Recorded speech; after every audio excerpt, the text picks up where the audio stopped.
Cheguei sem avisar na casa da minha filha depois de 3 anos sem notícias.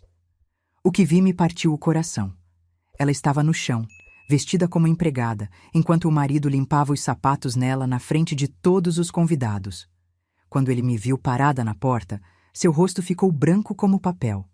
Naquele momento, entendi que algo muito pior estava acontecendo ali, e que eu tinha mais culpa nisso do que poderia imaginar. Mas antes de continuar, confira se você já está inscrito no canal e escreva nos comentários. De onde você está assistindo este vídeo? Adoramos saber até onde nossas histórias estão chegando. Meu nome é Helena, tenho 62 anos e passei a maior parte da minha vida sendo professora de literatura em uma escola pública. Criei minha filha Isabela sozinha depois que meu marido nos abandonou quando ela tinha apenas 2 anos. Foram tempos difíceis, mas eu sempre fiz questão de dar o melhor para ela. Uma boa educação, valores sólidos, a certeza de que era amada. Isabela cresceu sendo uma menina doce, estudiosa, mas sempre muito quieta. Ela nunca me deu trabalho. Sempre tirava notas excelentes, ajudava nas tarefas de casa, nunca reclamava de nada. Eu me orgulhava dela. Mas agora, olhando para trás, percebo que aquela docilidade toda escondia algo que eu deveria ter visto. Ela se formou em administração e conseguiu um bom emprego em uma empresa de eventos. Foi lá que conheceu Rodrigo. Ele era um dos sócios, um homem de quase 40 anos, bem-sucedido, charmoso, sempre impecavelmente vestido. Quando Isabela me apresentou a ele, confesso que fiquei impressionada. Ele era educado, atencioso, dizia todas as coisas certas, parecia perfeito demais. Eles namoraram por apenas 6 meses antes de ficarem noivos. Eu achei rápido. Quis conversar com a Isabela sobre isso, mas ela estava radiante. Dizia que Rodrigo era o homem da vida dela, que nunca tinha se sentido tão amada, tão segura. Como eu poderia me opor? Minha filha parecia feliz pela primeira vez em muito tempo. O casamento foi lindo. Uma festa grande em um salão elegante, com mais de 200 convidados. A maioria era gente do círculo de Rodrigo, empresários, pessoas influentes. Eu me senti um pouco deslocada ali, com meu vestido simples e meus amigos professores. Mas o sorriso da Isabela compensava tudo. Depois do casamento, eles se mudaram para uma mansão nos arredores da cidade. Rodrigo disse que queria que Isabela parasse de trabalhar, que se dedicasse a cuidar da casa e a aproveitar a vida. Ela aceitou sem questionar. Na época, achei estranho.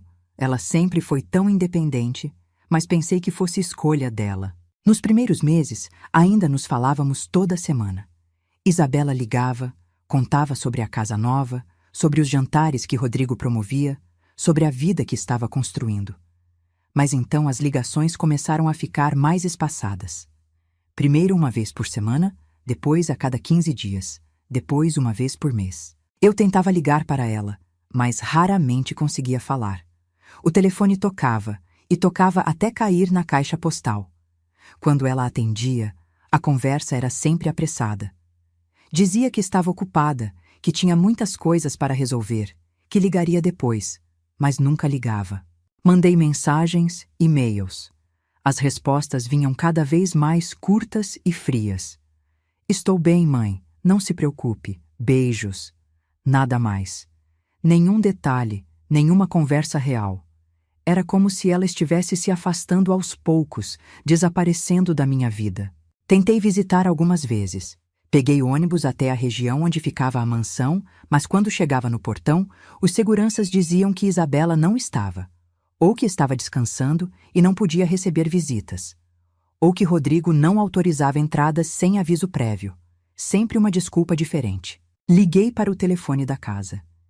Quem atendia era sempre uma voz feminina educada, provavelmente uma empregada, dizendo que a senhora Isabela não podia atender no momento. Quando eu insistia, a ligação era encerrada. Era como bater em uma parede. 3 anos se passaram assim. 3 anos em que minha filha virou praticamente uma estranha. Eu me perguntava todas as noites o que tinha acontecido.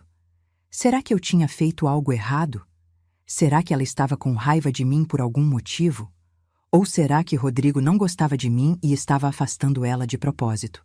Meus amigos diziam para eu deixar para lá, que Isabela era adulta e tinha feito suas escolhas. Mas uma mãe não consegue simplesmente desistir. Toda noite eu sonhava com ela, acordava com o coração apertado, com a sensação de que algo estava muito errado. Até que, 3 semanas atrás, recebi uma mensagem estranha. Era de um número desconhecido. Dizia apenas: "Sua filha precisa de você. Venha até a casa dela no sábado à noite, por volta das 8. Haverá uma festa. Use a entrada dos fundos. A porta estará aberta." Fiquei paralisada. Quem tinha mandado aquilo? Por que de forma anônima? Pensei que pudesse ser uma pegadinha, algum tipo de golpe. Mas e se fosse real? E se Isabela realmente precisasse de mim? Passei os dias seguintes em agonia, sem saber o que fazer. Mostrei a mensagem para algumas amigas e elas me aconselharam a não ir. Diziam que era perigoso, que podia ser uma armadilha. Mas algo dentro de mim dizia que eu precisava arriscar. No sábado à noite, vesti minha melhor roupa, uma blusa azul marinho e uma calça social, e peguei um táxi até o endereço.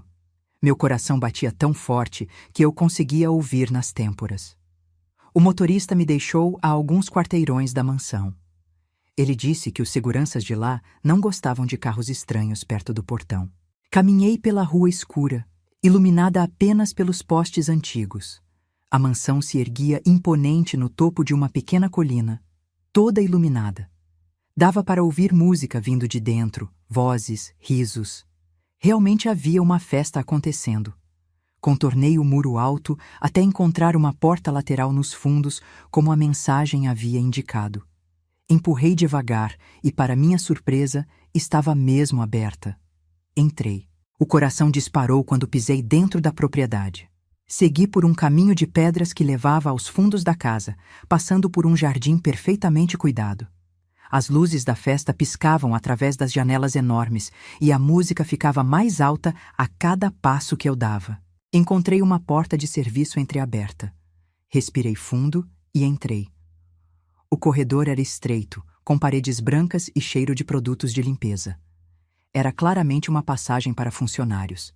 Segui em frente, guiada pelos sons da festa que ecoavam pela casa.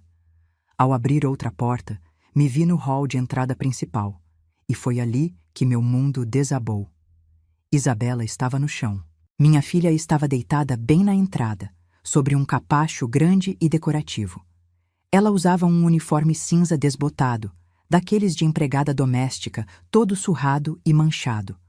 O cabelo dela, que sempre foi seu orgulho, castanho, longo e brilhante, agora pendia em mechas oleosas e embaraçadas. Ela não se mexia, apenas olhava para o nada, com os olhos vidrados, como se não estivesse realmente ali. Como se tivesse desistido de estar presente na própria vida. Os convidados passavam por ela. Simplesmente passavam. Alguns desviavam, outros pisavam por cima das pernas dela, sem nem olhar para baixo. Ninguém parecia se importar. Era como se minha filha fosse um objeto, um móvel que fazia parte da decoração. Senti minhas pernas fraquejarem. Segurei na parede para não cair. O que estava acontecendo? Por que Isabela estava ali daquele jeito? Por que ninguém fazia nada? E então ele apareceu. Rodrigo saiu da sala de estar usando um terno cinza perfeitamente cortado, um copo de uísque na mão, sorrindo para os convidados. Ele caminhou em direção à porta principal sem nem olhar para baixo. Simplesmente pisou em cima de Isabela. Pisou mesmo, com força. E começou a limpar a sola dos sapatos de verniz no uniforme dela. Esfregou um pé, depois o outro, como se estivesse limpando lama. Minha filha não reagiu. Não gritou, não chorou, não tentou se levantar. Apenas ficou ali, inerte, deixando acontecer. Senhoras e senhores, Rodrigo disse em voz alta, dirigindo-se aos convidados que observavam a cena. Não se preocupem com isso, é só nossa empregada maluca. A coitada não bate bem da cabeça, mas a gente cuida dela. É nossa forma de fazer caridade. Algumas pessoas riram. Outras balançaram a cabeça com uma falsa compaixão. Ninguém questionou. Ninguém interferiu. Eu não conseguia respirar. Sentia como se estivesse tendo um ataque cardíaco. Aquilo não podia estar acontecendo. Não com minha filha. Não com a menina que eu criei, que eu protegi, que eu amei mais do que tudo na vida. Dei um passo à frente, apenas um passo, e foi o suficiente. Um dos convidados, um homem de cabelos grisalhos, usando terno caro, deixou cair o copo de champanhe que segurava.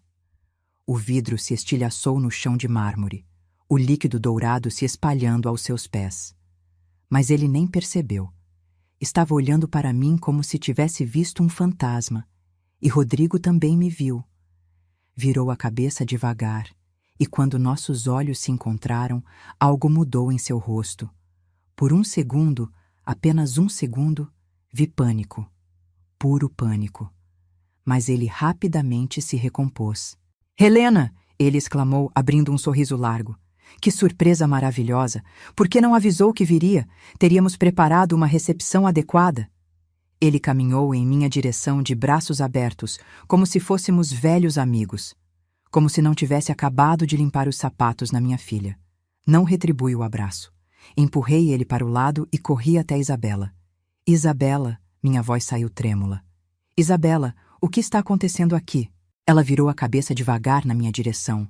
Por alguns segundos, não houve reconhecimento em seus olhos. Apenas vazio. Então, algo se moveu naquela expressão morta. Algo que parecia confusão, depois medo, depois esperança. "Mãe!" ela sussurrou, tão baixo que eu mal consegui ouvir. "Mãe, você está viva?" Aquelas palavras me atingiram como um soco no estômago. "Viva? Isabela, do que você está falando? Claro que estou viva!" Ele disse. "Rodrigo disse que você tinha morrido. Disse que teve um ataque cardíaco. Me mostrou o obituário no jornal." Senti as lágrimas queimarem meus olhos. "Eu não morri, meu amor. Estou aqui. Estou bem aqui com você." Rodrigo se aproximou, ainda sorrindo, mas agora havia algo perigoso naquele sorriso. "Helena, por favor, não deixe minha esposa mais confusa do que ela já está. Isabela está doente. Ela tem problemas, alucinações. Confunde realidade com fantasia. É muito triste, mas estamos cuidando dela da melhor forma possível." "Doente?" Eu me virei para ele, sentindo a raiva ferver dentro de mim. "Ela estava no chão enquanto você limpava os sapatos nela, na frente de todos. Como isso é cuidar?" "Mãe, eu..." Isabela tentou falar, mas sua voz falhou. Ela tentou se levantar, e foi então que vi seus braços. Marcas. Pequenas marcas roxas na parte interna dos cotovelos. Marcas de agulha. Meu sangue congelou. "O que você está fazendo com ela?" perguntei, olhando fixamente para Rodrigo. "O que você está dando para minha filha?" "Medicação", ele respondeu calmamente. "Prescrita por médicos especializados. Isabela desenvolveu um problema grave com drogas logo após nosso casamento. Vício em substâncias. Isso desencadeou uma série de problemas psiquiátricos. Eu tenho todos os documentos médicos, se quiser ver." "Mentira!" eu gritei. "Isabela nunca usou drogas na vida." "Com todo respeito, Helena", Rodrigo disse, e sua voz estava ficando mais fria. "Você não vê sua filha há 3 anos. Não sabe pelo que ela passou. Não sabe o que eu tive que aguentar. As crises, os surtos, as tentativas de... Bem, não vou entrar em detalhes na frente dos convidados." Ele fez um gesto para os seguranças que começaram a guiar os convidados de volta para a sala de estar. As pessoas saíam relutantes, cochichando entre si, olhando para trás com curiosidade mórbida. O homem de cabelos grisalhos que havia derrubado o copo não se moveu. Continuou parado, nos observando com uma expressão estranha no rosto. Havia algo nele. Algo familiar, mas eu não conseguia identificar o quê. "Venha, Helena", Rodrigo disse, estendendo a mão. "Vamos conversar no meu escritório, longe de toda essa confusão. Vou explicar tudo com calma." Olhei para Isabela, que agora estava sentada no chão, abraçando os próprios joelhos. Ela parecia uma criança assustada. "Não vou deixar minha filha", eu disse. "Isabela precisa descansar e tomar os medicamentos dela", Rodrigo respondeu. "Vou pedir para Sofia, nossa governanta, levá-la para o quarto. Depois conversamos. Prometo que vou esclarecer tudo." Uma mulher de meia idade apareceu, vestindo o uniforme de empregada. Ela ajudou Isabela a se levantar com uma gentileza que me surpreendeu. Havia compaixão em seus olhos. Vou com ela, eu disse, dando um passo em direção à escada. Mas 2 homens corpulentos, claramente seguranças, apareceram bloqueando meu caminho. Não disseram nada, apenas ficaram ali, imóveis como estátuas. Helena, a voz de Rodrigo soou suave, quase paternal. Não complique as coisas. Vamos conversar civilizadamente. Depois você pode ver Isabela. Mas primeiro, preciso que entenda a situação. Eu queria subir aquela escada, queria abraçar minha filha, tirá-la dali. Mas os seguranças eram o dobro do meu tamanho, e eu sabia que se tentasse forçar a passagem, só pioraria tudo. Está bem, eu disse, engolindo a raiva. Vamos conversar. Rodrigo sorriu e fez um gesto para que eu o seguisse. Caminhamos por um corredor comprido, passando por salas luxuosamente decoradas, até chegarmos a um escritório imenso. Paredes de madeira escura, estantes cheias de livros que pareciam nunca ter sido tocados, uma mesa enorme de mogno. Ele se sentou atrás da mesa como um rei em seu trono e gesticulou para que eu me sentasse na poltrona em frente. Permaneci em pé. Prefere ficar de pé? Tudo bem, ele deu de ombros. Vou direto ao ponto, então. Sua filha está doente, Helena. Gravemente doente. Começou cerca de 1 ano após nosso casamento. Ele abriu uma gaveta e tirou uma pasta grossa, colocando-a sobre a mesa. Folheou até encontrar alguns documentos e os virou na minha direção. Laudos médicos, ele disse, de psiquiatras renomados. Diagnóstico: transtorno esquizoafetivo agravado por uso de substâncias. Em termos simples, sua filha é viciada em drogas e isso causou problemas mentais graves. Peguei os papéis com mãos trêmulas. Eram documentos oficiais com carimbos e assinaturas. Mas alguma coisa estava errada.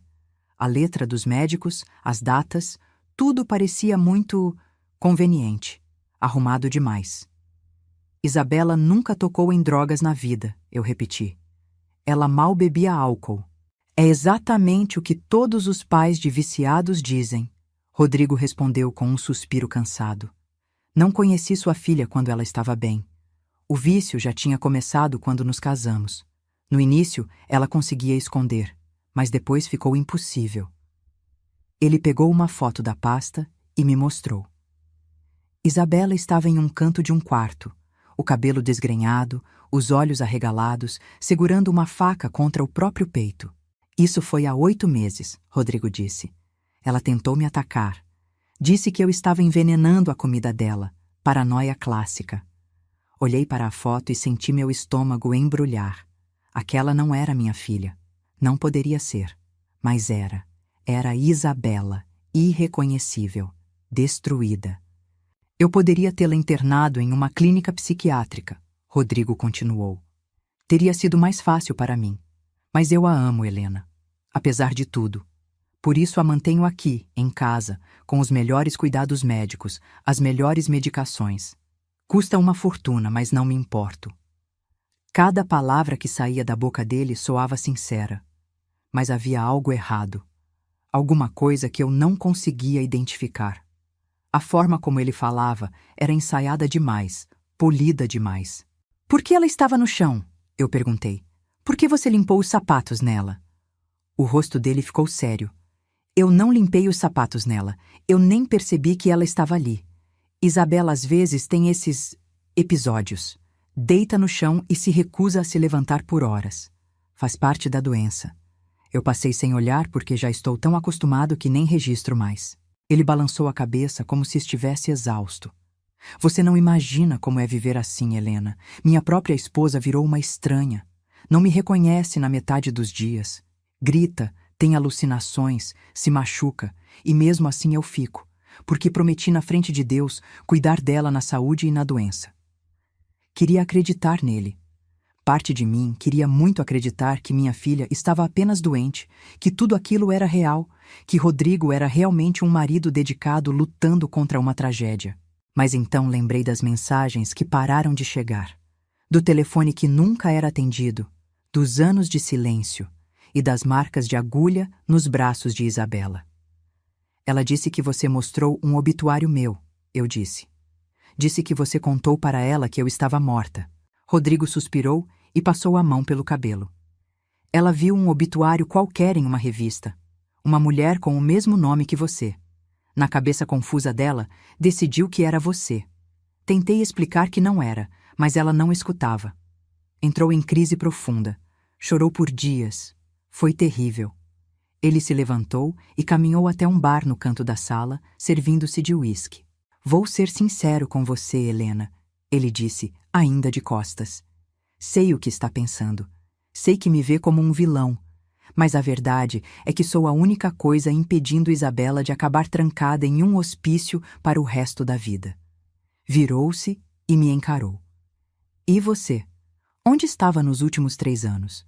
Sua filha parou de atender suas ligações e você simplesmente desistiu. Não veio visitar.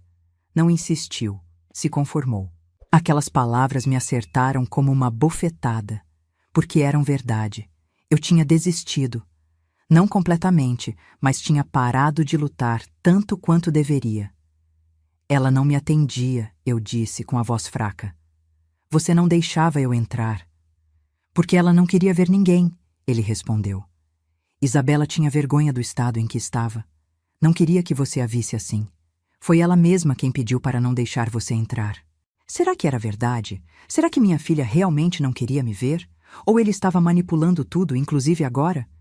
Quero falar com Isabela, eu disse firme. Sozinha, sem você, sem seguranças, sem ninguém. Rodrigo tomou um gole longo de uísque antes de responder. Ela tomou os medicamentos há pouco. Deve estar dormindo agora. Amanhã de manhã você pode vê-la. Vou até pagar um hotel confortável para você. Descanse e amanhã conversamos com calma. Não vou a hotel nenhum. Vou dormir aqui. Helena, ele começou, mas eu o interrompi. Ou eu durmo aqui, ou vou chamar a polícia agora mesmo e denunciar tudo o que vi. Ele ficou parado, me avaliando. Depois assentiu. Tudo bem. Tenho vários quartos de hóspedes. Sofia vai preparar um para você. Ele tocou um interfone na mesa. Sofia, prepare o quarto azul para nossa convidada. Minutos depois, a governanta apareceu na porta. Era a mesma mulher que tinha ajudado Isabela a subir.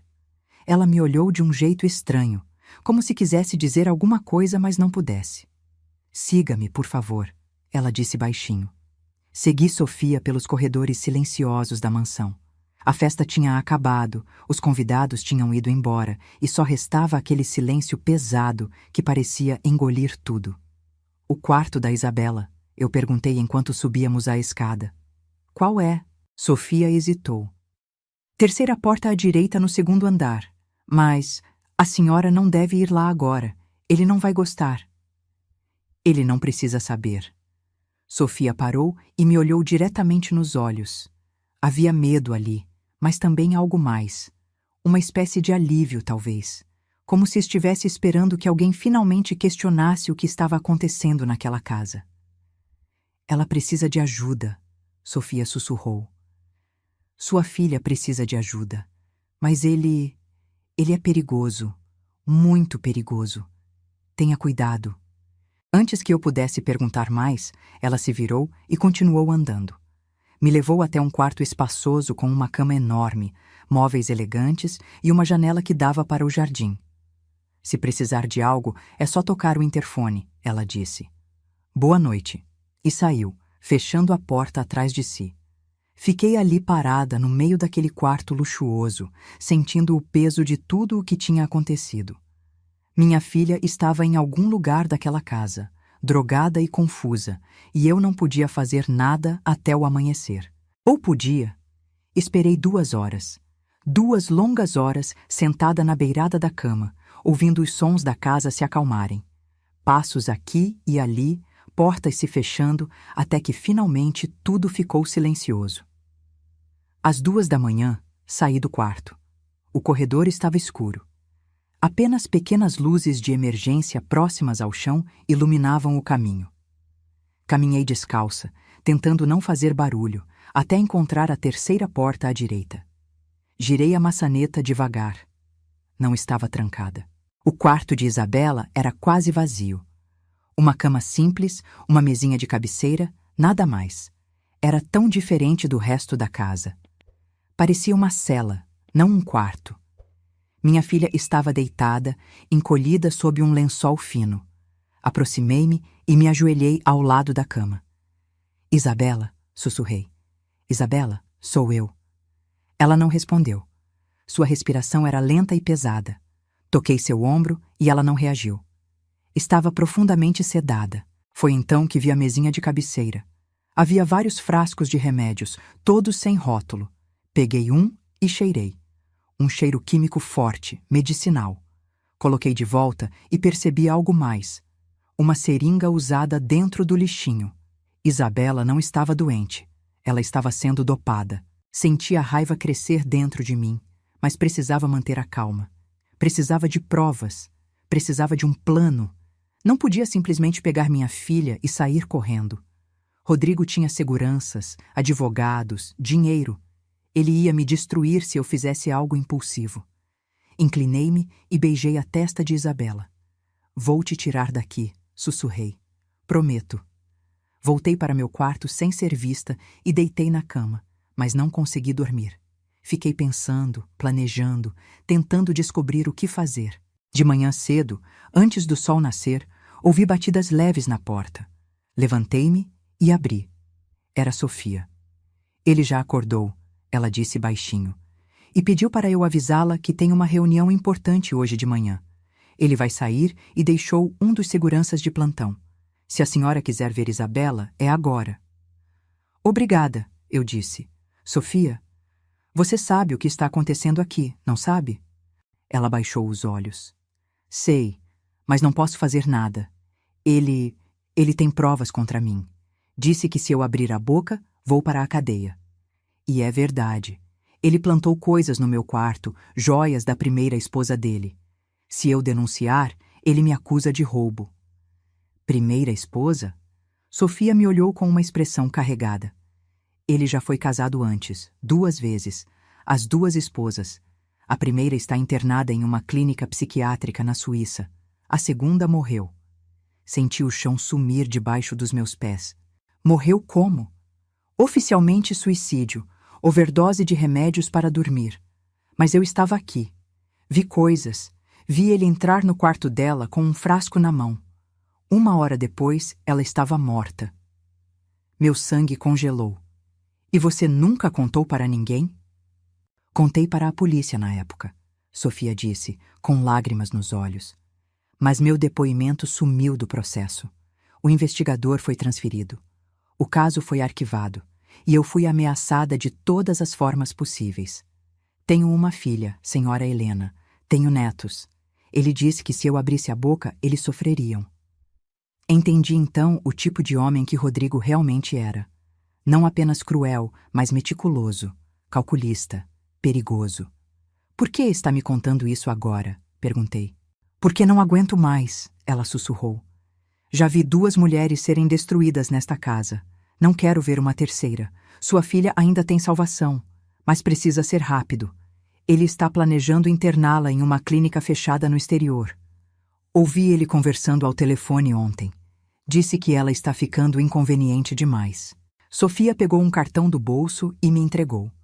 Este é o número de um promotor. Homem decente, um dos poucos. Se conseguir provas do que Rodrigo está fazendo, ele pode ajudar. Mas precisa de provas concretas. Exames de sangue mostrando as drogas, testemunhas, documentos. Peguei o cartão. Como vou conseguir isso?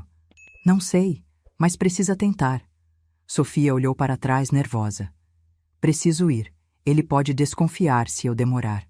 Ela saiu apressada e eu fiquei ali, segurando aquele cartão como se fosse uma tábua de salvação. Desci até a cozinha e encontrei apenas um dos seguranças, sentado lendo jornal. Ele me olhou, mas não disse nada. Fui até o quarto de Isabela. Ela estava acordada, sentada na cama, olhando para a parede. Quando me viu, seus olhos se iluminaram por um segundo. Mãe, ela disse com a voz fraca. Você ainda está aqui. Achei que tivesse sonhado. Sentei na cama ao lado dela e segurei sua mão. Não foi sonho. Estou aqui. E vou te tirar daqui. Não pode. Isabela balançou a cabeça. Rodrigo não vai deixar. Ele controla tudo. Meu dinheiro, meus documentos, minha vida. Disse que se eu tentar sair, ele me tranca em um hospício e joga a chave fora. Ele não pode fazer isso. Pode sim, ela disse, com lágrimas escorrendo. Tem médicos que assinam qualquer coisa por dinheiro. Tem laudos dizendo que sou louca. Tem provas falsas. Ele preparou tudo. Abracei minha filha e senti como ela estava magra, apenas pele e osso. Como isso começou, Isabela? Como você chegou até aqui? Ela respirou fundo. No começo, ele era perfeito, atencioso, carinhoso, tudo o que eu sempre quis. Mas depois do casamento, começou a mudar. Pequenas coisas primeiro. Decidia o que eu ia vestir. Escolhia minhas amizades. Dizia que era porque se importava, que queria me proteger. Isabela enxugou as lágrimas.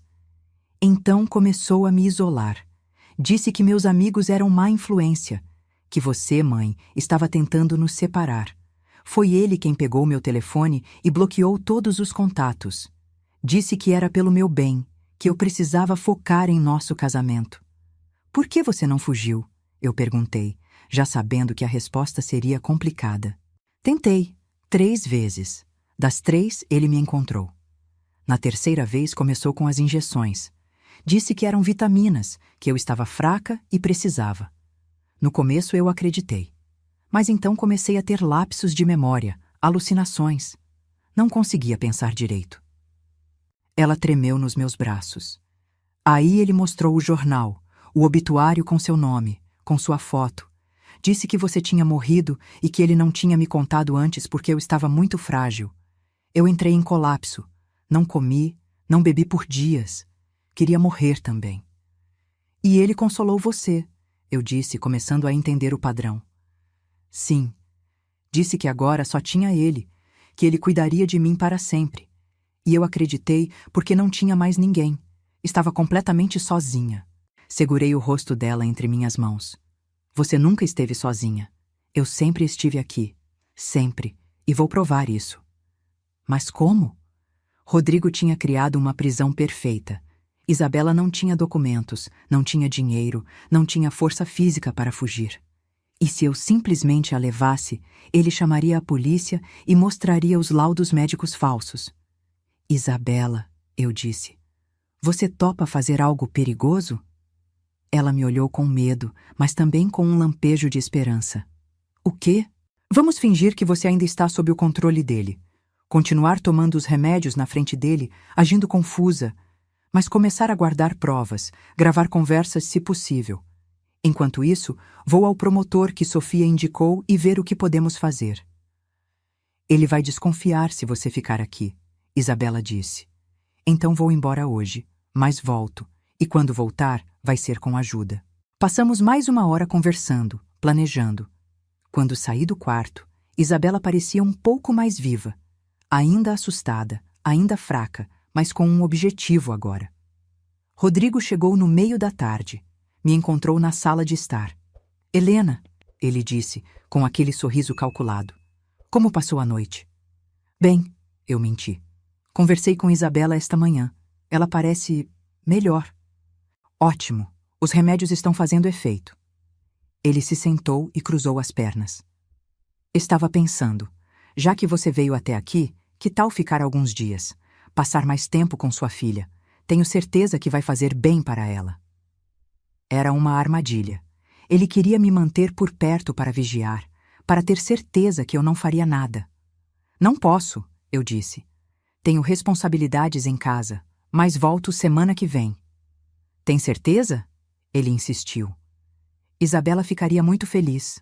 Tenho, mas prometo que volto logo.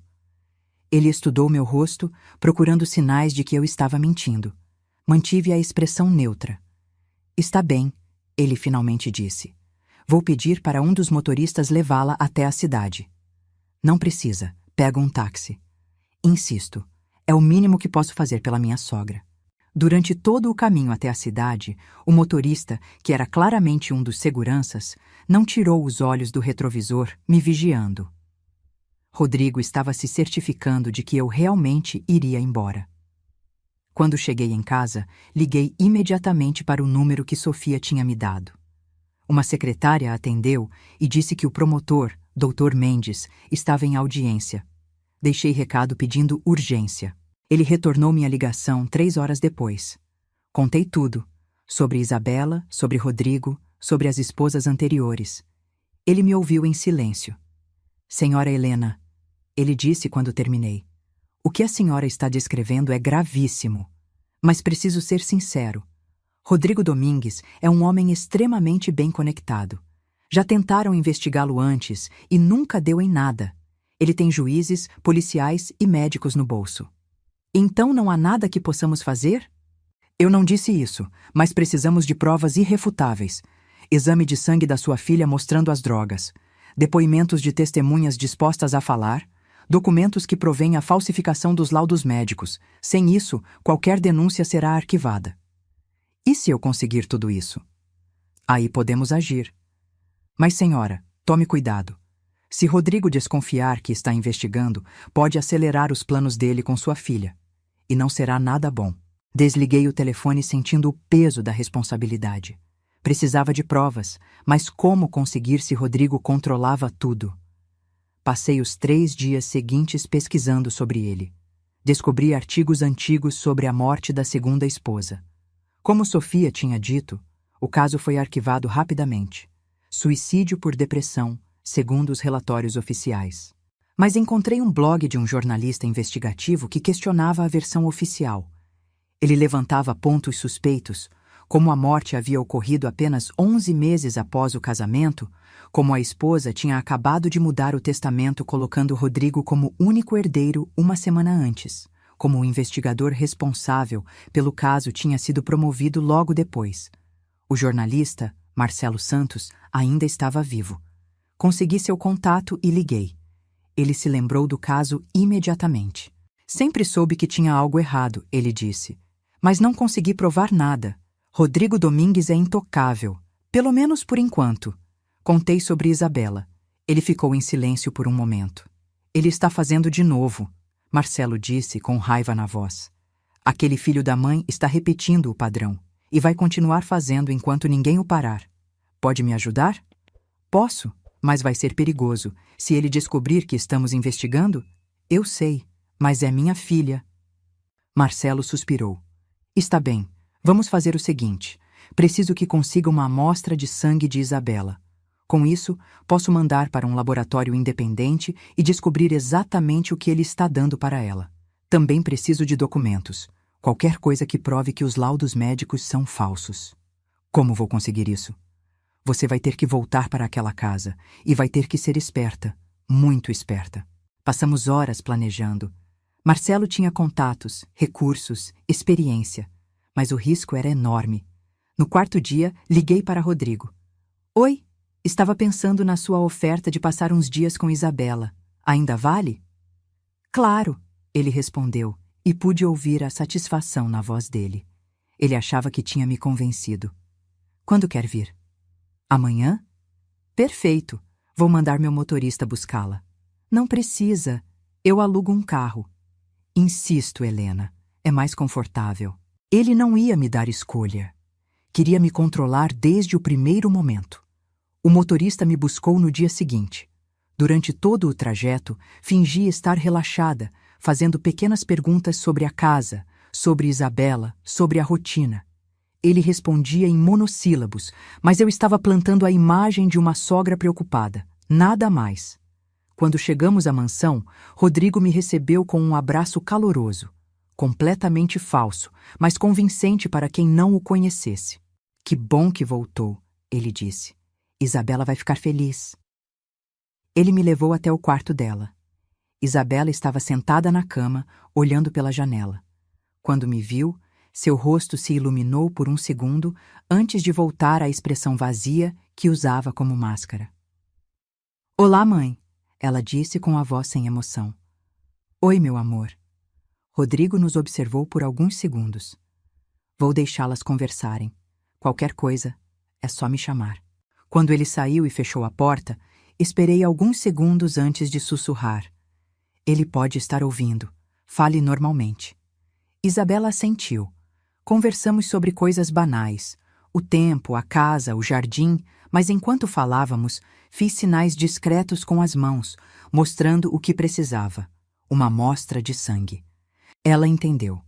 Durante o jantar, que fazíamos todos juntos no imenso salão de jantar, Isabela derrubou acidentalmente uma taça de vinho. No caos de limpar, consegui pegar uma das seringas usadas do banheiro dela, enrolada em papel higiênico que ela tinha deixado propositalmente ao meu alcance. Naquela noite, enquanto Rodrigo dormia e a casa ficava silenciosa, subi até o escritório dele. A porta estava trancada, mas Sofia, que se tornou minha aliada secreta, tinha conseguido uma cópia da chave. O escritório estava escuro. Usei a lanterna do celular para procurar. Nas gavetas, encontrei pastas organizadas meticulosamente. Uma delas tinha o nome Isabela escrito. Abri e senti o coração disparar. Ali estava tudo: os laudos médicos falsos, receitas adulteradas, contratos com médicos que claramente estavam sendo pagos para mentir. Havia até anotações manuscritas de Rodrigo detalhando as doses de medicação e os efeitos esperados. Era um manual de como destruir uma pessoa. Fotografei tudo com o celular, página por página, com as mãos tremendo de raiva e medo. Se ele me pegasse ali, era o fim. Estava guardando a última pasta quando ouvi passos no corredor. Congelei. A luz sob a porta se acendeu.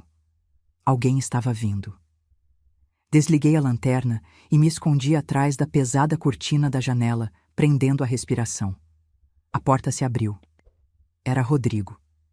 Ele entrou acendendo as luzes e foi direto até a mesa. Meu coração batia tão forte que tinha certeza que ele ia ouvir. Ele abriu uma das gavetas, exatamente a que eu tinha acabado de fechar, e pegou algo. Ficou ali parado por um momento, folheando papéis. Então, para meu horror absoluto, começou a caminhar em direção à janela. Em direção a mim. Fechei os olhos. Se ele abrisse a cortina, me encontraria. E aí... Mas ele parou a meio metro de distância. Ouvi o som de um isqueiro, o cheiro de cigarro. Ele estava apenas fumando, olhando pela janela. Sofia, ele disse de repente, e eu quase tive um ataque cardíaco. Ela deve ter entrado no escritório, porque ouvi sua voz. Sim, senhor. Minha sogra. Está vigiando ela? Sim, senhor. Ela foi para o quarto dela há 1 hora e não saiu. Tem certeza? Absoluta. Houve um silêncio. Então Rodrigo disse: ela está planejando algo. Sinto isso. Fique de olho. E se ela tentar fazer qualquer coisa suspeita, me avise imediatamente. Sim, senhor. Sofia saiu. Rodrigo ficou mais alguns minutos fumando. Quando finalmente apagou o cigarro e saiu, levando a pasta que tinha pego, esperei mais 10 minutos antes de me mover. Saí do escritório com as pernas bambas e voltei para meu quarto. Tinha conseguido as fotos. Tinha a seringa com resíduos de sangue.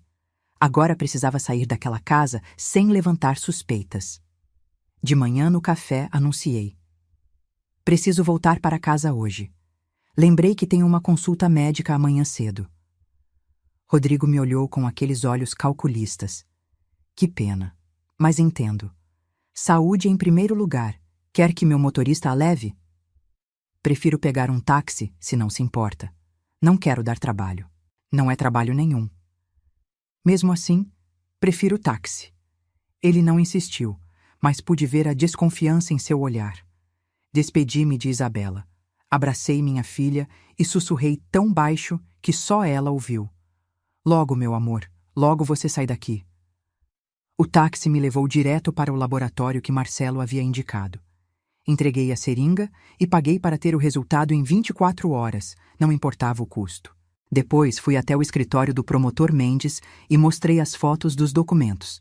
Ele as examinou cuidadosamente. Isso é ouro, ele disse. Prova de falsificação, suborno, tudo. Se os exames de sangue confirmarem a intoxicação, podemos prender Rodrigo Domingues. Quando? Assim que tivermos os resultados. Mas, senhora Helena, ele não pode desconfiar. Se desconfiar, pode fazer algo drástico com sua filha. Passei aquela noite e o dia seguinte em agonia. A cada hora que passava, Tinha certeza de que Rodrigo descobriria, que faria algo terrível com Isabela. Os resultados chegaram na tarde do dia seguinte. O laboratório confirmou. Isabela estava sendo sistematicamente dopada com uma combinação de benzodiazepínicos e antipsicóticos em doses que nenhum médico ético jamais prescreveria. Doses calculadas para mantê-la confusa, submissa, dependente. Levei os resultados para o promotor Mendes. Ele imediatamente começou a preparar a operação. Vamos entrar na casa amanhã de manhã, ele disse. Com mandado de busca e apreensão, ordem de prisão preventiva para Rodrigo e ordem judicial para exame médico compulsório em Isabela. Vai ser rápido. Posso ir junto? Não é recomendável, mas entendo que queira estar lá. Naquela noite, não consegui dormir. Ficava imaginando tudo que podia dar errado. Rodrigo resistindo. Isabela entrando em pânico.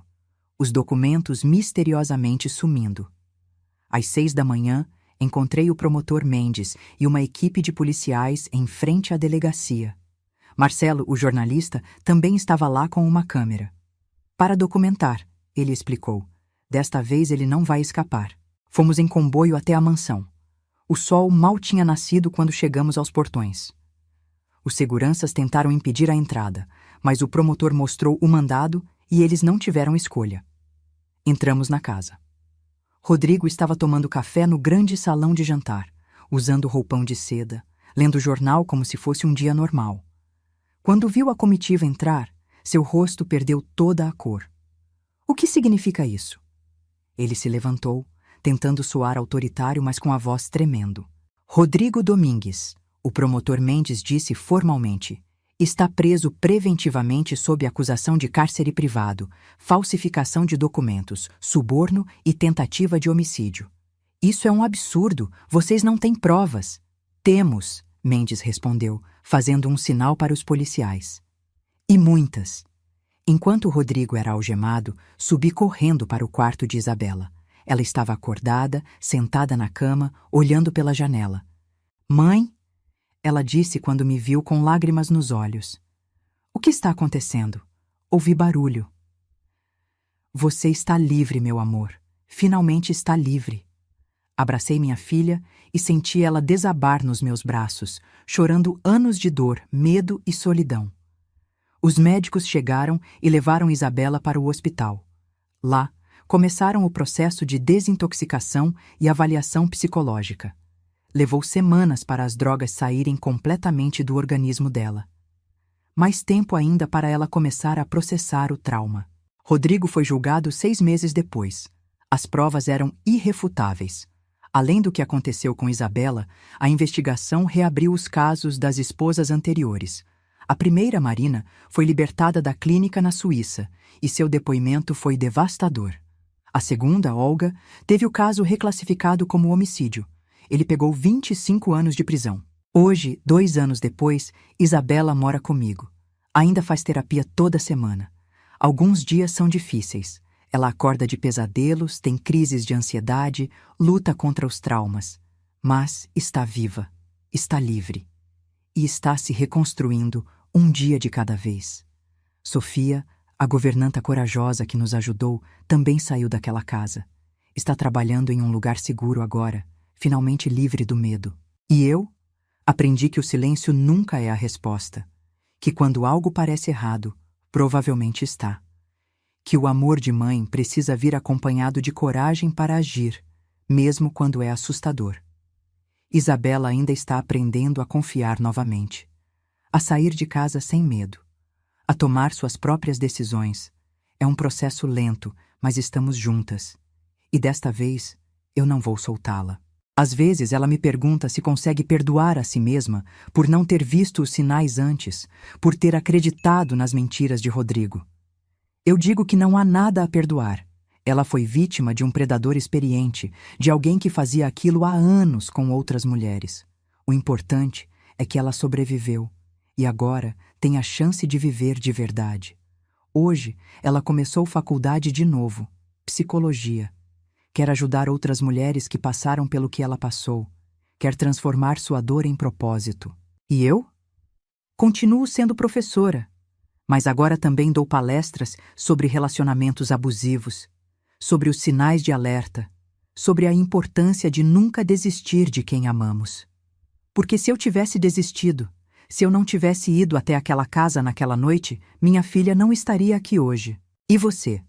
Já passou por alguma situação em que precisou ter coragem para ajudar alguém que amava? Ou conhece alguém que viveu algo parecido? Me conta nos comentários.